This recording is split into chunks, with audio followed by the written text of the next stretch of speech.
বান্দিয়া চক পূবমঙ্গলদৈ আপোনাৰ পূবমঙ্গলদৈ ব্লকৰ অন্তৰ্গত বান্দিয়া চক হয়।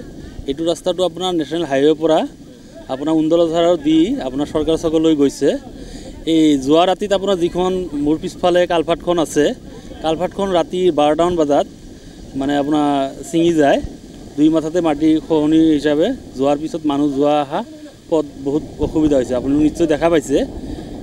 গতিকে পশুধনবিলাক আহিব পৰা নাই, আপোনালোক নিশ্চয় চাইছে। যিগিলা আপোনাৰ গৰু ছাগলীৰ পৰা আৰম্ভ কৰি যিমান অসুবিধা হৈছে, মানুহ যাব পৰা নাই। ইমান ডাঙৰ এটা গাঁও, মানে ৰাস্তাটোৰ কাৰণে ইমান অসুবিধা হৈছে, মানুহ আহিব পৰা নাই, ওলাব পৰা নাই। আপোনাৰ ইয়াৰ পৰা আপোনাৰ কেবান্দিয়া, এনচি বান্দিয়া, আপোনাৰ মাগুৰমাৰীৰ পৰা মানুহ আহে।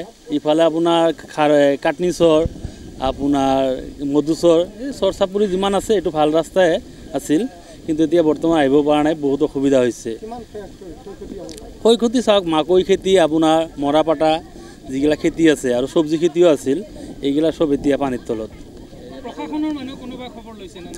প্ৰশাসনৰ মানুহ এতিয়ালৈ আহি পোৱা নাই। প্ৰশাসনৰ মানুহ এতিয়া চাগে আপোনালোকৰ নিউজ পালে চাগে আহিব, আশাবাদী। আমি প্ৰশাসনক আহ্বান জনাইছোঁ অতি সোনকালে আহি কেনে ধৰক মানে ক্ষতিগ্ৰস্ত কৰা মানুহবিলাকক সহায় কৰাৰ আহ্বান জনাইছোঁ আমি। এতিয়া মানুহবিলাকৰ বহুত ডাঙৰ অসুবিধা। আমাৰ ধৰক এতিয়া ঘৰে ঘৰে পানী উঠা আৰম্ভ হৈছে, মানে ৰাতিতে হৈছে। বিশেষকৈ আপোনাৰ যোৱা ৰাতিৰ পৰা পানী যিটো বাঢ়িছে, এইটো বাঢ়নি বহুত মানে ভয়ংকৰ বাঢ়নি।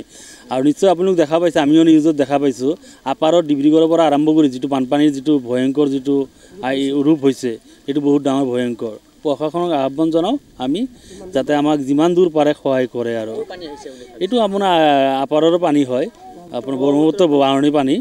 এতিয়া বৰ্তমান যিগিলা মানুহ আহি আছে, ব্যক্তিগত নাৱেৰে আহি আছে, পাৰ হৈ আছে, প্ৰশাসনৰ পৰা অহা নাই। আৰু এতিয়া ব্যক্তিগত নাৱেৰে আহি আছে আৰু মানুহ বহুত পানী উঠিছে, বহুত পানী উঠিছে, ঘৰে ঘৰে বহুত পানী উঠিছে। বা আৰু ভয়ংকৰ হ'ব পাৰে, যিটো পানীৰ ৰূপ সন্ধিয়াৰ পৰা যিটো ৰূপ দেখাই দিছে, ভয়ংকৰ হ'ব পাৰে। মানুহবিলাক বহুত ভয় খাইছে, আমি বহুত ভয়ংকৰত আছোঁ। আমি প্ৰশাসনক এইটোৱে অনুৰোধ জনাইছোঁ, অতি সোনকালে আমাৰ মানুহখিনিক অতি সোনকালে উদ্ধাৰ কৰক। যিহেতু যাতায়াতৰ অসুবিধা হৈছে, আপোনালোকে নিশ্চয় চালে, আপোনালোকৰ মানুহখিনি চাইছে, ৰাস্তা ঘাট সকলো একদম পানীৰ তলত ডুব গৈছে। মানুহ ওখ ঠাইত নিজৰ নৌকাৰে পাৰ হৈ আহিছে। মই প্ৰশাসনক এইটোৱে অনুৰোধ জনাওঁ যে অতি সোনকালে এই মানুহখিনিক সহায়ৰ বাবে আগবাঢ়ি আহক। হয়, বিপদত নিশ্চয় বিপদত পৰিম, কাৰণ আমাৰ মানুহ বহুত মানে ঘৰ বাৰী সকলো একদম পানীৰ তলত মানে যাব অৱস্থা হৈ আছে। সেইকাৰণে প্ৰশাসনক অতি সোনকালে আমাক অতি সোনকালে ব্যৱস্থা কৰি দিয়ে যেন।